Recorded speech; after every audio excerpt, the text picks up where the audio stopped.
Alright, in both boxes we find stapled manuals.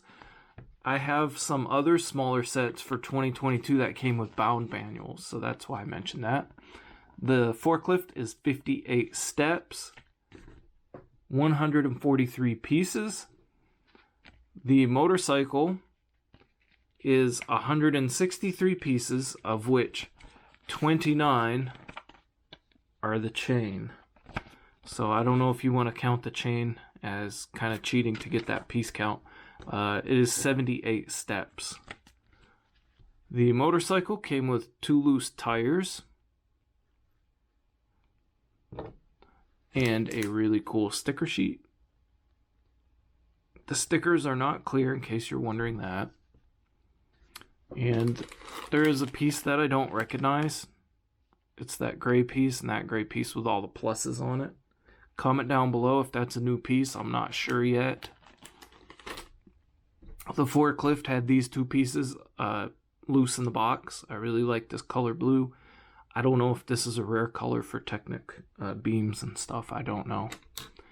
One thing that I'm kind of bummed about is that the 2-in-1 instructions, the instructions for the alternate builds, are online only. Lego did not give us a separate instruction manual or include the alternate plans in this. So if you plan on building that, you're going to need a computer or a device to download those plans. Both of these sets are $13 each, and both of them actually have some pretty decent Technic functions.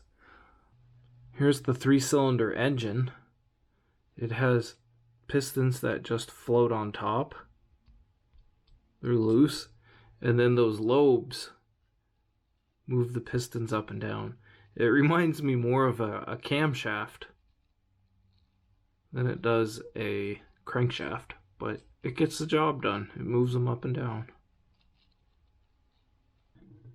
What is this? Why is the front end all loose? The rear end loose. Check this out. This is a really cool build technique. It goes into there, and then you got your center mass of the bike right there. And then your fork will be here. Love assembling Lego chains. By my count, there is 1 extra link.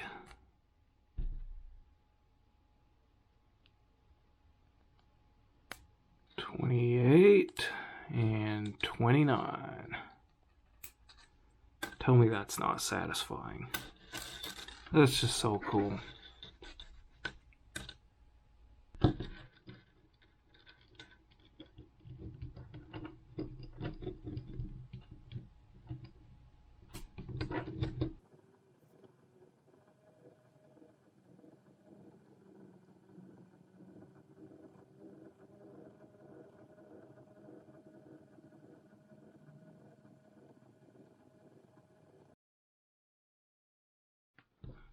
This is the steering rack. It's just built with a couple of beams and pegs.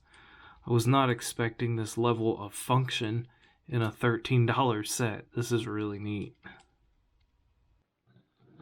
And this is the steering rack mounted to the chassis. The beige parts are where your wheels go onto. You have a beam that acts as a wiper down here to steer the steering rack.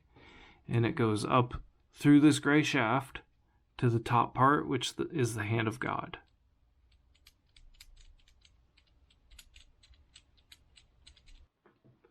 The boom was built like this. Behind that red piece, you have a gear. Just like this top gear that you use for the hand of God steering, there's a gray one right behind that red piece. And connected to it is a worm gear. You spin the worm gear and it rotates the gear on top. And the reason they chose a worm gear is because worm gears hold their place. When you spin them, they don't free fall. If it was just a bunch of round gears, they would be able, the teeth won't hold themselves and they rotate and they just drop. But with a worm gear, it spins like this, and then your gears with the teeth are on top like this. So if the worm gear is not moving, the teeth can't rotate because they're stuck in the worm gear teeth. But anyway, so that's how that works. And they added a cam lever right here. So in addition to the worm gear, it gets beyond right here. Once it gets beyond its point, this white brick will force itself that way, and the black one will force itself down right there, and it acts as a lock. So it's pretty strong. For the last function, we have a tilt loader. The white beams are parallel to each other, and they are joined by this black beam at the top and then the loader itself. So when you rotate the black beams at the top, the loader tilts.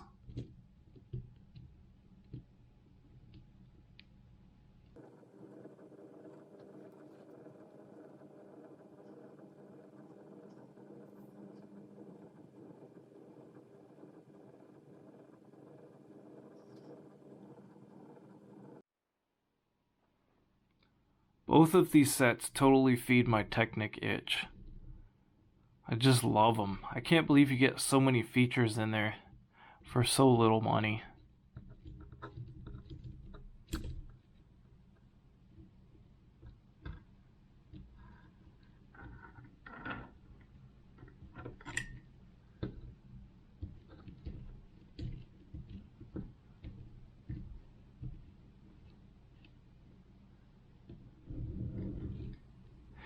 And check that out. There's a seat in there. I was wondering what those tan pieces were. It's a seat. Pretty cool. And the motorcycle. Wow, I couldn't say enough good things about this. I did make one mistake when I built it, and that was putting the chain underneath this peg. It actually goes above it. Once you put it above it, it rolls so much smoother. I like how you can see the cams in there. It's supposed to be the crankshaft, but you can see it moving the pistons up and down in there. And the seat moves up. Some people were complaining they don't like the way the seat does that, but that doesn't bother me. It doesn't bother me at all. It has a pretty cool exhaust too, so they did pretty good with the details. The little grips up here are just Technic pins. And if you look at the wheels, they tried to simulate disc brakes. See them on there? And then on this side too. See, there's nothing on this side, but then you got like, it looks like a slotted rotor. It's just really cool when you drive it around and you can see the pistons moving up and down, and it stands up on its own weight. So pretty cool. Please remember to like, share, comment, subscribe. The more feedback I get, the better I can figure out what you guys like. Until next time, I'll see you later. Have a great day. Goodbye.